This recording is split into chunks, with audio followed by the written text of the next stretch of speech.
கர்த்தருடைய பரிசுத்த நாமத்திற்கு மகிமை உண்டாவதாக. இந்த காலை வேளையிலே கர்த்தர் தாமே உங்களை அதிகமாக ஆசீர்வதித்திருக்கின்றார். சென்ற 2 பதிவிலே கர்த்தர் தாமே ஆரவாரத்தோடும், அந்த ஆரவாரம் எப்படியாக பரலோகத்திலே நடைபெற்றது என்பதை பற்றி 2 பதிவுகளாக நாம் பார்த்தோம். மறுபடியுமாக 1 தெசலோனிக்கேயர் 4 அதிகாரம் 16வது வசனத்தை மட்டும் நான் வாசிக்கின்றேன்.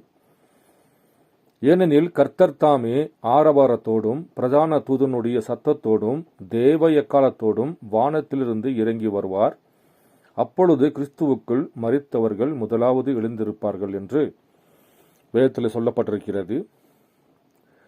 கர்த்தர் தாமே ஆரவாரத்தோடும், பாருங்கள், இதெல்லாமே எங்க நடைபெற்றது? பரலோகத்தில் நடைபெற்றது. 2 பதிவுகளாக அதை நாம் பார்த்தோம். இப்பொழுது பிரதான தூதனுடைய சத்தம், வேத வார்த்தையின் பிரகாரம் பிரதான தூதன் என்பது யாரை குறிக்கிறது? இயேசு கிறிஸ்துவை குறிக்கிறது. அப்போ இந்த பிரதான தூத சத்தம் இங்கு கேட்கப்பட்டது, பரலோகத்திலே கேட்கப்பட்டது. அப்போ யோவானை தேவன் 4 அதிகாரத்தில் பரலோகத்துக்கு எடுத்துக்கொள்ளப்பட்ட பிறகு யோவானிடத்திலே தேவன் வெளிப்படுத்தல் புஸ்தகம், அதாவது இந்த 7 சபை காலமாகிய ஆசியாவில் உள்ள 7 சபை காலத்துக்கு நீ எழுத வேண்டியது என்னவென்பதை தேவன் யோவானுக்கு வெளிப்படுத்துவதுதான் அன்றைக்கு பரலோகத்திலே நடைபெற்ற பிரதான தூதனுடைய சத்தமாக இருக்கிறது. பாருங்கள், நான் செய்தியிலிருந்து நான் வாசிக்கின்றேன். இயேசு கிறிஸ்துவின் வெளிப்படுத்தல் புஸ்தகம் 2வது, அதாவது இயேசு கிறிஸ்துவின் வெளிப்படுத்தல் புஸ்தகம் 2வது பாகம், அதிலே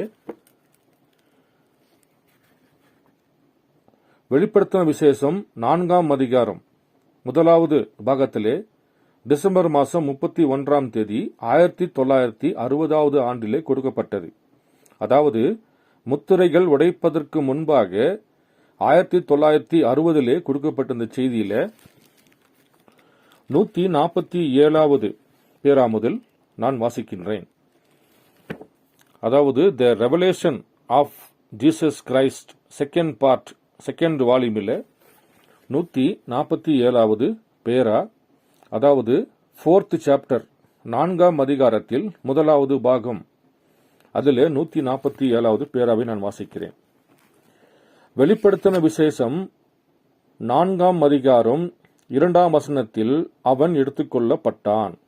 யார் எடுத்துக்கொள்ளப்பட்டான்? யோவான் எடுத்துக்கொள்ளப்பட்டான். அதில் அவரது வாக்குத்தத்தம் நிறைவேறியது. யோவான் தனது மரணத்திற்கு முன்பாக மேலே எடுத்துக்கொள்ளப்பட்டு இனி சம்பவிக்கப் போகிறவளை அவைகள் நிகழப்போகும் காலத்தில் அவனும் உயிரோடு இருந்து ஜீவித்து கண்டது போல் அவைகள் நிகழ கண்டான். இவ்விதமாகவே யோவான் என்ன நடக்கவிருக்குமோ பூமியில் அக்காலம் முதல் கர்த்தராக இயேசுவின் வருகை பரியந்தமும் அப்படியே என்ன நடந்ததோ நடக்கவிருக்குமோ அவைகளை ஒரு தரிசனத்தில் கண்டான். ஒரு தரிசனத்தில் அதை அவனுக்கு காண்பித்தார். எனவே பிறகு அவருடைய சீசர்களோ வேறு எவருமோ அவர் அக்காலத்தில் வருவார் என்று கூறவில்லை. நான் வருமளவும் இவன் இருக்க எனக்கு சித்தமானால் உனக்கு என்ன என்று கேட்டார். பிறகு அவனை அவர் மேலே எடுத்துக்கொண்டு சம்பவிக்கப் போகிறவளை முன்கூட்டியே ஒத்திகையாக நிகழ்த்தி காண்பித்தார். ஓ, நான் அதை நேசிக்கிறேன். ஓ என்னே, இப்பொழுது இது என்ன என்பதை நாம் பார்க்கலாம். பார்ப்பீரென்றால் தேவன் யோவானை மணவாட்டிக்கு ஒரு அடையாளமாகத்தான் வைத்திருந்தார். அப்போ இன்றைக்கு இந்த மணவாட்டியானவள் யோவான் பரலோகத்திலே கண்ட காட்சியை அவன் பூமியிலே காண வேண்டும். ஏனென்றால் பரலோகத்திலே ஆல்ரெடி எல்லோருமே பசுத்தவான்கள் தான் இருக்கிறார்கள். அங்கே முத்திரை உடைக்கப்பட்டு, பாருங்கள், அங்கே இருக்கிற ஒரு பிரயோஜனம் கிடையாது. தேவன் பூமியிலே இந்த முத்திரையை உடைக்கின்ற பொழுதுதான் சபை ஸ்தாபன கோட்பாடுகள் மனித ஞானத்துக்குள்ள ஒளிந்து கொண்டிருக்கின்ற மணவாட்டியை வெளியே அழைக்க வேண்டும் என்றால் இந்த முத்திரைகளை தேவன் பூமியில தான் உடைக்க வேண்டும். ஆனால் தேவன் 10ஆம் அதிகாரத்திலே பூமியிலே உடைக்க வருகின்றார். ஆனால் 4ஆம் அதிகாரத்தில் யோவானை கூட்டிட்டு அங்க நிக்க வைத்து 5ஆம் அதிகாரத்தில் முத்திரைகளை யார் யார் உடைக்கிறார், என்னென்ன நடைபெறுகிறது, சபை காலத்தில் கொடுக்கப்பட்ட ரகசியம் என்ன, 7 இடிகளை பற்றியும் முத்திரையை திறந்தவர் யார் என்பதை பற்றியும் இன்னும் அநேக விதமான ரகசியங்களை பாருங்கள். யோவான் மணவாட்டிக்கு அடையாளமாக கொண்டு போய் தேவன் வைத்து அந்த நிகழ்ச்சியை, பரலோகத்தில் கண்ட காட்சியை இன்றைக்கு பூமியிலே காண்பவள் தான் மணவாட்டி என்று தேவன் சொல்கின்றார். அப்போ இன்றைக்கு நாம் யோவான் பரலோகத்திலே கண்ட காட்சி அனைத்துமே பூமியிலே காண வேண்டும் என்று வார்த்தை நமக்கு போதிக்கிறது. பாருங்கள், உடனே ஆவிக்குள்ளானான். அப்பொழுது இதோ வானத்திலே ஒரு சிங்காசனம் வைக்கப்பட்டிருந்தது. அந்த சிங்காசனத்தின் மேல் ஒருவர் வீற்றிருந்தார். ஒரு சத்தம் அவனை அழைத்தது. ஓ, அந்த சத்தம் அவனுக்கு பின்னாக இருந்த அந்த சத்தம், அதை விட்டு என்னால் அகலவே முடியாது. அவன் நோக்கி பார்த்தான். அவனுக்கு சபைக்காலங்கள் யாவையும் காண்பித்தார். அவன் 7 பொன் குத்துவிளக்காகிய சபைக்காலங்களில் நின்று கொண்டிருந்தான். பிறகு அவன் சபைக்காலங்கள் முடிந்த பிறகு அந்த சத்தத்தை கேட்டான். அந்த சத்தம் பூமியை விட்டு மேலே ஏறி போய்விட்டது. அவர் மகிமைக்குள் பிரவேசித்த பிறகு, இங்கே ஏறி வா என்று அங்கிருந்து அவர் அவனை கூப்பிட்டதை கேட்டான். இவைகளுக்கு பின்பு சம்பவிக்க வேண்டியவைகளை உனக்கு காண்பிப்பேன் என்று கூறினார். பாருங்கள், யோவானுடைய பாடி பூமியில தான் இருந்தது.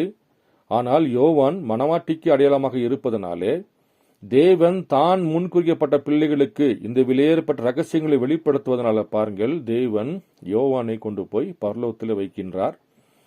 அங்கு என்னென்ன நிகழ்ச்சி நடைபெறுகிறது என்பதை பற்றி பாருங்கள், பிரதான தூதன் யோவானுக்கு வெளிப்படுத்தி காண்பிக்கின்றார்.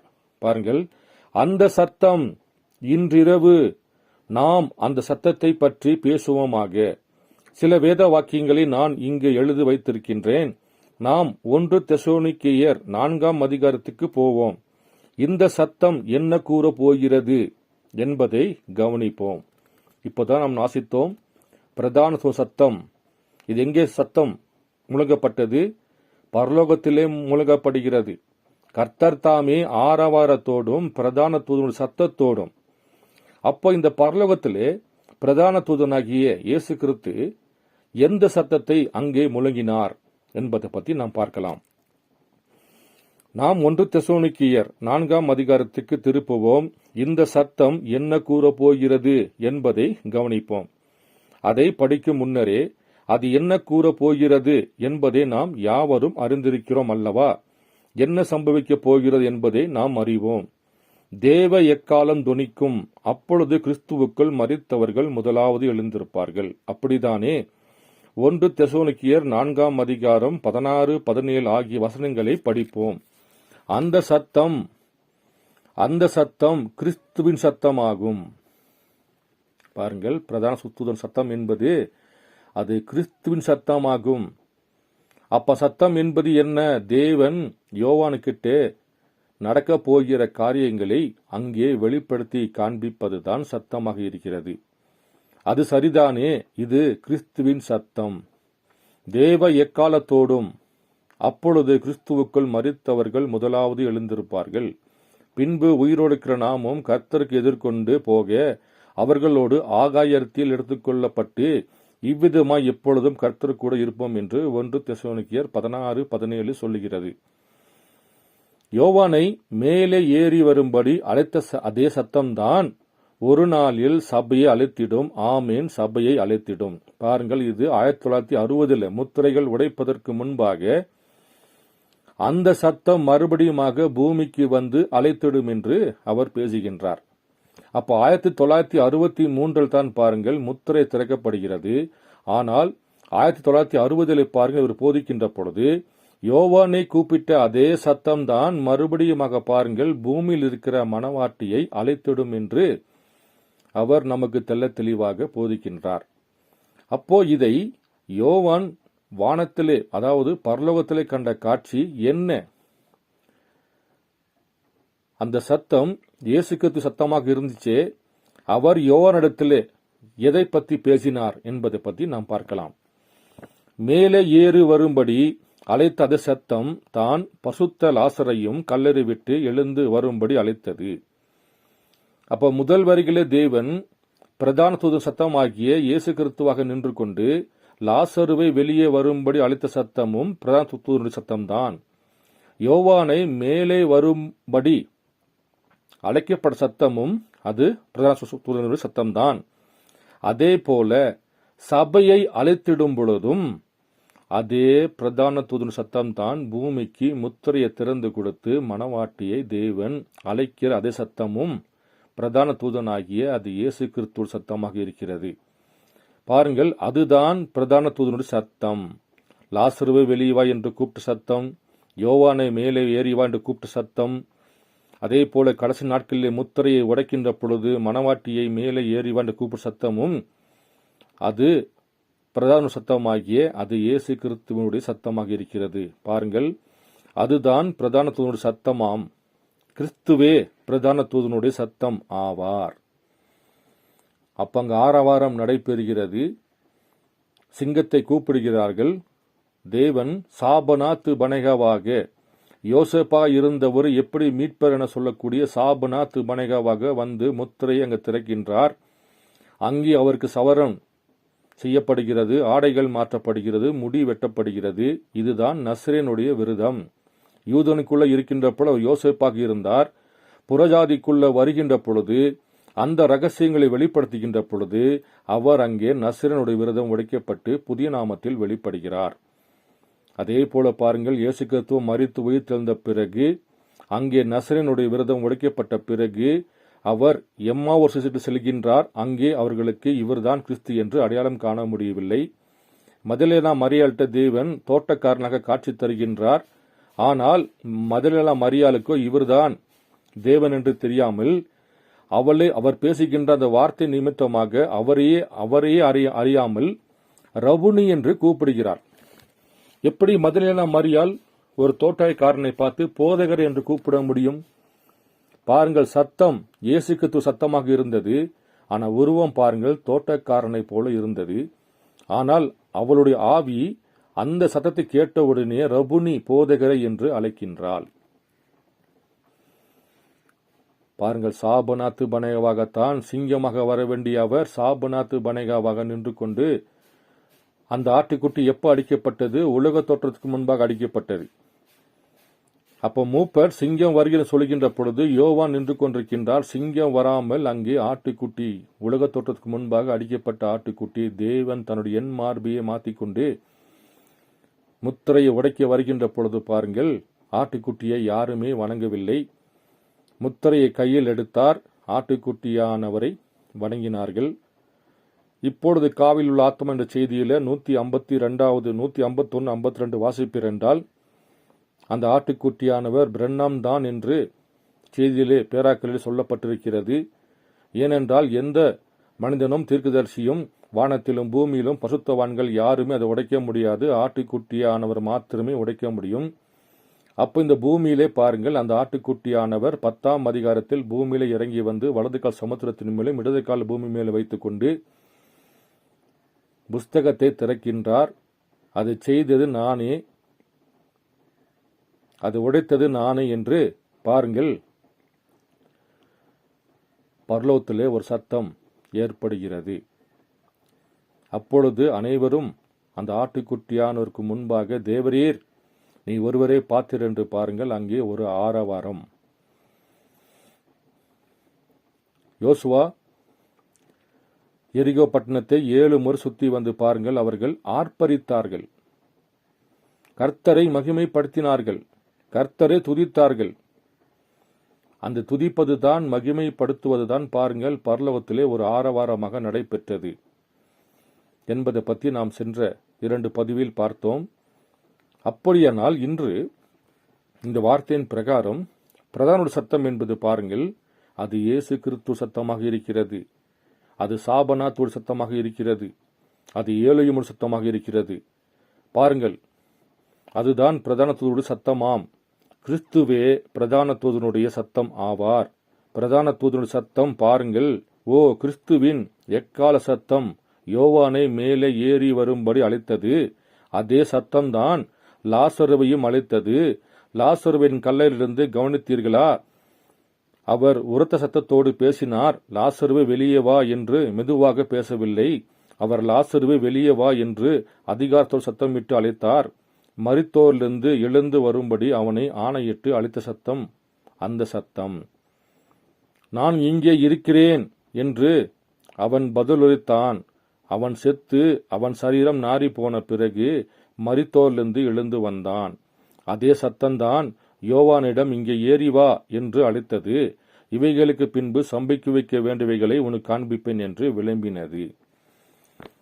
பாருங்கள், இன்றைக்கு இரத்தமும் மாம்சமும் பரலோகத்தை சுதந்திரிக்க மாட்டாது என்று வேதம் போதிக்கின்றது. பாருங்கள், அப்போ இந்த சத்தம் பரலோகத்திலே யோவானிடத்திலே பிரதான சத்தமாக பாருங்கள், யோவானுக்கு நடக்க போகிற காரியங்களை தேவன் அவனுக்கு வெளிப்படுத்தி காண்பிப்பதுதான் பிரதான தூதனுடைய சத்தமாக இருக்கிறது.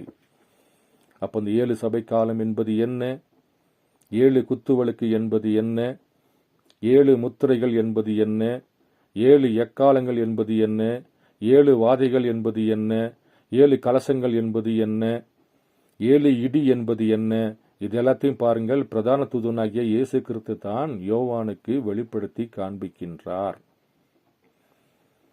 அப்ப இந்த கடைசி நாட்களிலே முத்திரையை உடைக்கின்ற பொழுது மணவாட்டியே நீ மேலே ஏறி வா என்று கூப்பிடுகின்ற சத்தம் பாருங்கள், அதுவும் பிரதான தூதன் சத்தமாகிய இயேசு கிறிஸ்து சத்தமாக இருக்கிறது. இது எங்கே உடைக்கப்பட வேண்டும்? இது பூமியில தான் உடைக்கப்பட வேண்டும். அப்ப இந்த பரலோகத்தில் கண்ட காட்சியை தேவன் 10ஆம் அதிகாரத்திலே வானத்திலிருந்து இறங்கி வருகின்றார். அப்படி இறங்கி வருகின்ற பொழுது பாருங்கள், அங்கே பூமியிலே உடைக்கப்படுகிறது. அப்படி உடைக்கப்படுகின்ற பொழுது பாருங்கள், இந்த பூமியிலே நாம் யோவான் பரலோகத்தில் என்னென்ன காட்சியை கண்டாரோ இந்த பூமியிலே நாம் அதை காண வேண்டும். பாருங்கள், அப்போ இந்த கர்த்தர் தாமே ஆரவாரத்தோடும் பிரதான தூதன் சத்தத்தோடும் தேவ எக்காலத்தோடும் வானத்திலிருந்து இறங்கி வருகின்ற பொழுதுதான் முதலில் கிறிஸ்துவுக்குள் மரித்தவர்கள் உயிர் தெழுவார்கள். அப்ப கிறிஸ்துவுக்குள் மரித்தவர்கள் யார்? கிறிஸ்துவுடைய பாகம். வான பூமி எல்லாம் படைப்பதற்கு முன்பாகவே தேவன் தன்னுடைய மணவாட்டியை அவர் முன் குறித்திருந்தார். அவள்தான் கிறிஸ்துவுக்குள்ளே அங்கே மரிக்கின்றாள். பாருங்கள், அவர் தேவனாக யெகோவா தேவனாக இருக்கின்ற பொழுது மணவாட்டி கிறிஸ்துக்குள்ளே இருந்தார். அவர் பிதாவாக நின்று கொண்டு இருக்கின்ற பொழுதும் மணவாட்டி கிறிஸ்துக்குள்ளே இருந்தார். அவர் ஆபிரகாம் இடத்திலே மெல்கிசேதேக்காக வெளிப்படுகின்ற பொழுதும் பாருங்கள், கிறிஸ்துக்குள் மணவாட்டி இருந்தாள். அவள் நோவா கிட்ட இருக்கின்ற பொழுதும், யோசப்பு கிட்ட வருகின்ற பொழுதும், மோசே கிட்ட வருகின்ற பொழுதும், எலியா கிட்ட வருகின்ற பொழுதும், அவர் இயேசு கிறிஸ்துவாக மரியாள் வயிற்றிலே கண்ணின் வயிற்றிலே பிறக்கின்ற பொழுதும், அவர் 12 வயதிலே ஆலயத்தில் பிரசங்கம் பண்ணுகின்ற பொழுது இந்த மணவாட்டி எங்கே இருந்தால்? கிறிஸ்துக்குள்ளே இருந்தால். முதலாம் ஆதாமுக்குள்ளே எப்படியாக ஏவாள் ஆணும் பெண்ணுமாக படைக்கப்பட்டாரோ அதே போல 2ஆம் ஆதாமாக இயேசு கிறிஸ்துக்குள்ள மணவாட்டி ஏற்கனவே உலக தோற்றத்துக்கு முன்பாகவே கிறிஸ்துக்குள்ள வாழ்ந்து கொண்டிருக்கின்றாள். எங்கே மணவாட்டி பிரிக்கப்படுகின்றால்? கல்வாரி சிலுவையிலே ஈட்டியானது கிறிஸ்துவுடைய விலா எலும்பிலே பாய்கின்ற பொழுது பாருங்கள், அங்கே தான் மணவாட்டி பெற்றெடுக்கப்படுகின்றாள். எப்படி முதலாம் ஆதாமாகிய ஆதாம்குள்ள இருந்த ஏவாளை பிரித்தெடுப்பதற்கு தேவன் விலா எலும்பை அங்கே கிழிக்கப்பட்டு எடுக்கப்பட்டாரோ அதே போல பாருங்கள், 2ஆம் ஆதாமாகிய இயேசு கிறிஸ்துவின் மூலியமாக கல்வாரி சிலுவையிலே இந்த ஈட்டியானது பாய்ந்து முதலில் தண்ணீர், 2வது இரத்தம், 3வது ஜீவனாக இந்த மணவாட்டி வெளியே வருகின்றாள். அப்படியென்றால் அந்த மணவாட்டி தான் கிறிஸ்துவுக்குள்ள மரித்தால் கிறிஸ்துவுக்குள்ள உயிர்ப்பிக்க முடியும். கிறிஸ்துவுடைய பாகம் இல்லாத ஒருவன் உயிர்ப்பிக்க முடியாது. அப்ப இந்த தேவன் வானத்திலிருந்து கர்த்தர் தாமே ஆரவாரத்தோடும் இந்த நிகழ்ச்சியெல்லாம் பாருங்கள், மணவாட்டியுடைய பெயரை தேவன் முத்திரைகளாக உடைக்கின்ற பொழுதுதான் மணவாட்டியுடைய பெயரை தேவன் பார்க்கின்றார். அப்படி பார்க்கின்ற பொழுது இந்த யோவானிடத்தில் பிரதான தூதனாகிய இயேசு கிறிஸ்து சத்தம் யோவானிடத்திலே வெளிப்படுத்தல் விசேஷத்தில் நடக்க வேண்டிய காரியங்களை 1ஆம் அதிகாரத்திலிருந்து 20ஆம் கடைசி அதிகாரம் வரைக்கும் பாருங்கள். நடக்கப் போகிற நிகழ்ச்சியை இந்த பிரதான தூதனாகிய இயேசு கிறிஸ்து யோவானுக்கு வெளிப்படுத்தி காண்பிக்கின்றார். அப்படி காண்பித்த பிறகு பாருங்கள், மறுபடியுமாக தேவ எக்காலம். தேவ எக்காலம் என்பது என்ன? எல்லாத்துக்கும் தெரியும். எக்காலம் என்றாலே ஒரு செய்தி. அப்போ இந்த செய்தியை யோவான் என்ன காட்சியை கண்டாரோ, யாரை முத்திரையை உடைத்தாரோ, இந்த செய்தியை பாருங்கள், அவர் வெளிப்படுத்தல் புஸ்தகம் 10ஆம் அதிகாரத்தில் தேவன் பூமிக்கு இறங்கி வருகிறார். அப்படி இறங்கி வருகின்ற பொழுது இந்த தேவன் எங்கே நின்று கொண்டார்? மோசே நாட்களிலே யாத்திராகம் 3ஆம் அதிகாரம் 8ஆம் வசனம் சொல்கின்றது, பாலும் தேனும் ஓடுகிற அந்த இடத்துக்கு இஸ்ரவேல் ஜனங்களை அழைத்து கொண்டு சேர்ப்பதற்காக நான் பூமிக்கு இறங்கினேன். பாருங்கள், இறங்கி சொன்னவர் எங்கே நின்று விட்டார்? மோசையாக நின்று விட்டார்.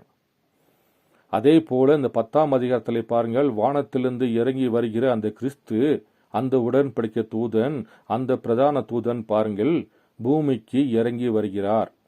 இறங்கி வருகின்ற பொழுது அவர் எங்கே தன்னை பூமியில பொருத்தி கொண்டார் என்பதை பற்றி நான் உங்களுக்கு கொஞ்சம் வாசிக்கிறேன்.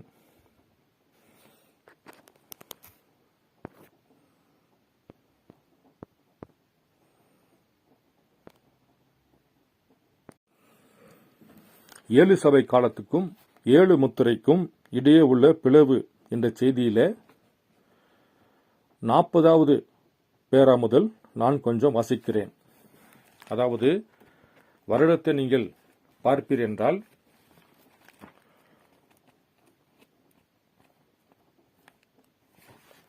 1963வது ஆண்டு மார்ச் மாதம் 17ஆம் தேதியில் மாலையில் கொடுக்கப்பட்ட செய்தி, 7 சபை காலங்களுக்கும் 7 முத்திரைகளுக்கும் இடையே உள்ள பிளவு, the breach between the 7 church age and the 7 seals என்ற செய்தியில 40வது பேராவை நான் வாசிக்கின்றேன்.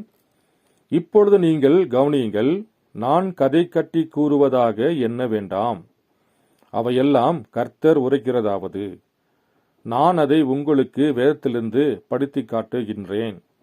7ஆம் தூதனின் செய்தி முழங்கும்போது தேவன் தம்முடைய பரிசுத்த தீர்க்கதரிசி மூலியமாய் உரைத்த தேவ ரகசியம் நிறைவேறும். இந்த தீர்க்கதரிசிகள் தாம் தேவனுடைய வார்த்தையை எழுதினர். 7ஆம் சபையின் காலமாகிய கடைசி சபையின் காலத்தில் அதற்கு முன்பிருந்த சபையின் காலங்களில் ஆராயப்பட்டு விவரிக்கப்படாமல் விடப்பட்ட தளர்ந்த முனைகள் அனைத்தும் வெளிப்படுத்தப்படும். ஆகவே அந்த முத்திரைகள் உடைக்கப்பட்டு தேவ ரகசியம் வெளிப்படுகையில் அந்த தூதன், அந்த செய்தியாளன் கிறிஸ்து. பாருங்கள், அந்த செய்தியாளன், அந்த தூதன் கிறிஸ்து கீழே இறங்கி வந்து தம்முடைய பாதத்தை பூமியின் மேலும் சமுத்திரத்தின் மேலும் வைக்கின்றார். கர்த்தர் தாமே ஆரவாரத்தோடும் பிரதான தூதன் சத்தத்தோடும் தேவ எக்காலத்தோடும் பாருங்கள் வானத்திலிருந்து இறங்கி வருகிறார் என்று 1 தெசலோனிக்கேயர் 4ஆம் அதிகாரம் சொல்லப்பட்டிருக்கிறது. 5ஆம் அதிகாரத்திலேயே பாருங்கள், பரலோகத்திலே முத்திரை யார் திறக்கின்றார் என்பது காட்சி யோவான் காண்கின்றார். வெளிப்படுத்தல் புஸ்தகம் 10ஆம் அதிகாரத்தில் அதே தூதன் வானத்திலிருந்து இறங்கி வருகின்றார். தெசலோனிக்கேயர் சொல்லப்பட்ட வார்த்தையும் வெளிப்படுத்தல் 10ஆம் அதிகாரம் சொல்லப்பட்ட வார்த்தையும் பாருங்கள் ஒன்றாக புரிந்து கொண்டு தேவன் வலது கால் சமுத்திரத்தின் மேலும் இடது கால் பூமி மேலும் வைக்கின்ற பொழுது பாருங்கள் அங்கு சொல்லப்படுகிறது, ஆகவே அந்த முத்திரைகள் உடைக்கப்பட்டு தேவ ரகசியம் வெளிப்படுகையில் அந்த தூதன், அந்த செய்தியாளன் கிறிஸ்து கீழே இறங்கி வந்து தம்முடைய பாதத்தை பூமியின் மேல் சமுத்திரத்தின் மேல் வைக்கின்றார். அவருடைய சிரசின் மேல் வானவில் இருந்தது. பலமுள்ள தூதன் பூமிக்கும் இறங்கும் இந்த வருகையின் நேரத்தில் இந்த 7ஆம் தூதன் பூமியில் ஏற்கனவே இருக்கிறான் என்பதை நினைவிருக்கட்டும். பாருங்கள், அப்போ லவோதிகா சபை கொடுக்கப்பட்ட தூதனாகிய வில்லியம் மரியன் பிரண்ணாம் ஏற்கனவே ஒரு தீர்க்கதரிசியாக எலியா ஆவியை பெற்றுக்கொண்டு தளர்ந்தப்பட்ட முனைகளை, சபைக்காலங்களாக வெளிப்படுத்த வேண்டிய ரகசியங்களை எங்கெங்கே தடைப்பட்டுச்சோ அது எல்லாத்தையும் பாருங்கள் அவர் எடுத்து போதிக்கின்ற பொழுது, இந்த வானத்திலிருந்து இறங்கி வந்த கிறிஸ்துவாகிய பிரதான தூதன் ஆரவாரத்தோடும் வருகின்ற பொழுது பாருங்கள், அவர் எங்கே வந்துவிட்டார்? ஏற்கனவே 7ஆம் தூதன் பூமியிலே பிரண்ணாமாக நின்று கொண்டிருக்கின்ற பொழுது அந்த பிரண்ணாம்குள்ள தேவன் பரிபூர்ணம் ஆகிவிட்டார். பாருங்கள், பலமுள்ள தூதன் பூமிக்கு இறங்கும் இந்த வருகையின் நேரத்தில் இந்த 7ஆம் தூதன் பூமியில் ஏற்கனவே இருக்கிறான் என்பதை நினைவிருக்கட்டும். யோவான் செய்தியை கொடுத்து கொண்டிருக்கின்ற பொழுது அதே சமயத்தில் மெசியா வந்ததற்கு இது ஒத்திருக்கிறது. முதல் வரிகளை எப்படியாக யோவான் செய்தியை கொடுத்து கொண்டிருக்கின்ற பொழுது இயேசு கிறிஸ்து பூமிக்கு வந்தாரோ, அதே போல 2ஆம் வரிகளே தேவன் 7இல் பரிபூர்ணமாக வேண்டும். 8 என்பது தேவனுக்கு அது பிதாசரோட எண்ணிக்கையாக இருக்கிறது என்று வேதம் போதிக்கிறது. தேவன் 7க்குள்ள பரிபூர்ணமாக வேண்டும். வேத வார்த்தையின் சொல்லப்பட்ட இந்த வார்த்தை நிமித்தமாகத்தான் தேவன் 7ஆம் தூதனுக்குள்ள தன்னை பரிபூர்ணப்படுத்துகிறார். முதல் வரிகளே 30 ஆண்டுகளாக இயேசுக்கு சாதாரண மனிதனாகத்தான் இருந்தார். ஆனால் ஞானஸ்நானம் பெற்ற பிறகு வானத்திலிருந்து இறங்கி வந்த பசுத்த ஆவியானாகிய ஏலோயும் இயேசு கிறிஸ்துவுடைய சரீரத்தை எடுத்துக்கொண்டார். அந்த 3 ஆண்டுகள் பாருங்கள், இயேசு கிறிஸ்துவின் மூலியமாக வேத வார்த்தைகளை நிறைவேற்றி காண்பித்தார். அதே தேவன் தான் மறுபடியுமாக 2ஆம் வரிகளை வருகின்ற பொழுது அது சபைக்கு கொடுக்கப்பட்ட ஒரு குமாரன். முதல் வரிகளை வருகின்ற பொழுது தேவன் கண்ணின் வயிற்றிலே பிறக்கின்றார். 2வது வரிகளை வருகின்ற பொழுது வெளிப்படுத்தல் புஸ்தகம் 12ஆம் அதிகாரத்தின் பிரகாரம் சபைக்கு ஒரு குமாரனாக தேவன் சபையில வெளிப்படுகின்ற பொழுது பாருங்கள், அவர் தன்னை பிரண்ணாம்குள்ள தேவன் ஊற்றப்பட்டு விட்டார். தேவன் பிரண்ணாமாக நின்று விட்டார். அதனால்தான் பாருங்கள், யோவான் செய்தியை கொடுத்து கொண்டிருக்கின்ற பொழுது அதே சமயத்தில் மெசியா வந்ததுக்கு இது ஒரு அடையாளம். முதல் வரிகளே யோவான்சனோட பாடி தனி பாடி, கிறிஸ்துவுடைய தனி பாடியாக இருந்தது. ஆனால் தேவன் 2ஆம் வரிகளே 7க்குள்ளே பரிபூர்ணமாக இருப்பதனாலே தேவன் இந்த 7ஆம் தூதனுக்குள்ளே வானத்திலிருந்து இறங்கி வருகின்ற பொழுது அவர் பிரதான தூதனாக இயேசு கிறிஸ்துவாக ஆட்டுக்குட்டியானவராக வருகின்ற பொழுது பாருங்கள், அவர் பிரண்ணாம்குள்ளே தன்னை பொருத்தி கொண்டார். பிரண்ணாமாக வருவார் என்பதை பற்றித்தான் பாருங்கள், யோவானிடத்திலே தேவன் வெளிப்பட்ட சாபனாத் பனேகாவாகிய அந்த காட்சியை யோவானிடத்திலே தேவன் வெளிப்படுத்தி காண்பிக்கின்றார். ஆட்டுக்குட்டியாக வருகின்ற பொழுது ஒருவனும் அவரை தொழுது கொள்ளவில்லை. சிங்கம் வருகிறது என்று எதிர்பார்த்தார்கள். ஆனால் சாபனாத்து பனேகாவாக இயேசு கிறிஸ்து வருகின்ற பொழுது அவரை யாருமே வணங்கவில்லை.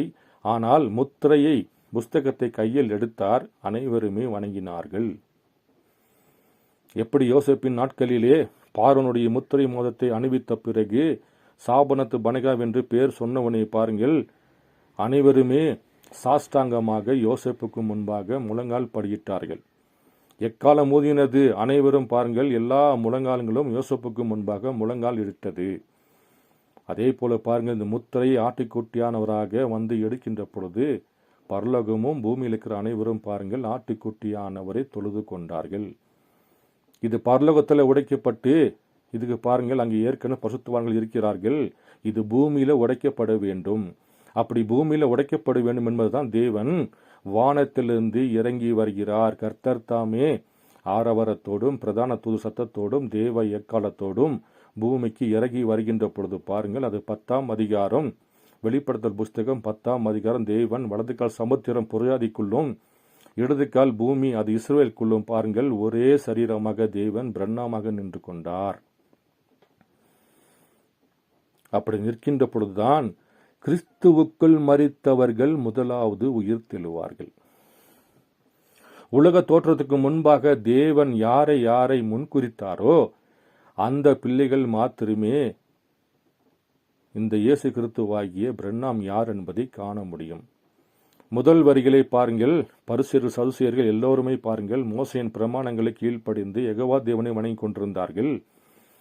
அன்றைக்கு முதல் வரிகளை இயேசு கிறிஸ்து பூமியில பிறக்கின்ற பொழுது பாருங்கள், அவராலே முன்குறிக்கப்பட்ட கிறிஸ்துவுக்குள் மரித்த பிள்ளைகளாக தேவன் யாரை யாரை முன்குறித்தார்களோ அந்த பிள்ளைகளாகிய சமாரிய பெண்ணாகட்டும், நாத்தான் வேலாகட்டும், பேதுருவாகட்டும் பாருங்கள் அன்றைய நாட்களிலே அவர்கள் மாத்திரமே மாம்சத்தில் வெளிப்பட்ட அந்த மனுஷகுமாரனாகிய இயேசு யார் என்பதை கண்டு கொண்டார்கள். அதேதான் இன்றைக்கும் தேவன் தன் தன்மைகளை மாற்றிக்க மாட்டார், அடையாளங்களை மாற்றிக்க மாட்டார், தன் வழிமுறைகளை மாற்றிக்க மாட்டார். என் மார்பியாகிய தன்னுடைய முகத்தை மாத்திரம் மாற்றிக்கொண்டார். யெகோவா தேவன் தான் இயேசு கிறிஸ்துவாக வெளிப்பட்டார். இயேசு கிறிஸ்துவாக வெளிப்பட்ட யெகோவா தேவன் தான் கடைசி நாட்களிலே பிரண்ணாமாக வெளிப்பட்டு முத்திரையை உடைக்கின்றார். அப்படி முத்திரை உடைக்கின்ற பொழுதுதான் பிரண்ணாம் சொல்லுகிறார், அதை செய்தது நான் தான்ப்பா, ஆட்டுக்குட்டியார் வந்து முத்திரையை எடுத்தாரே, புஸ்தகத்தை கையில் வாங்கினாரே, அதை செய்தது நான் தான் என்று பாருங்கள். இப்பொழுது காவில் ஆத்துமக்கள் செய்தியில 151, 52 பேரில் அவர் பேசுகின்றார். பாருங்கள், பிரதான தூது சத்தமாக பாருங்கள் எங்க வந்துருச்சு பூமிக்கு. பிரண்ணாமுடைய சத்தம் பிரதான தூது சத்தமாகிய இயேசுக்கு சத்தமாக தேவன் பூமியிலே பேசுகின்ற பொழுது உருவம் பாருங்கள், சாபனத்து பனைகா சத்தம் பிரதான தூதுன சத்தமாகிய அது இயேசுக்கு சத்தமாக இருக்கிறது. பாருங்கள், எப்படிப்பட்ட தேவன் இந்த கடைசி நாட்களில் தன் மனவாட்டிக்கு தன்னை வெளிப்படுத்த சொல்ல வேண்டும் என்று யோவானிடத்தில் சொன்ன காட்சியை தான் இந்த கடைசி நாட்களில் பூமியில தேவன் வலது கால் சமுத்திரத்தின் மேலும் இடது கால் பூமி மேலே வைத்துக்கொண்டு இந்த சத்தம் பிரதான தூதன் சத்தமாகிய இயேசுக்கு சத்தமாகத்தான் பாருங்கள் தேவன் பிரண்ணாமுக்குள்ளே இருந்து பிரண்ணமாக நின்று கொண்டு தேவன் முத்திரையை திறக்கின்றார். அப்படி திறக்கின்ற பொழுது கிறிஸ்துவுக்குள் மரித்தவர்கள் ஆகாயத்தில் எடுத்துக்கொள்ளப்படுகிறார்கள். அப்போ இந்த ஆகாயம் என்பது என்ன என்பதை பற்றி நாம் பார்க்கலாம்.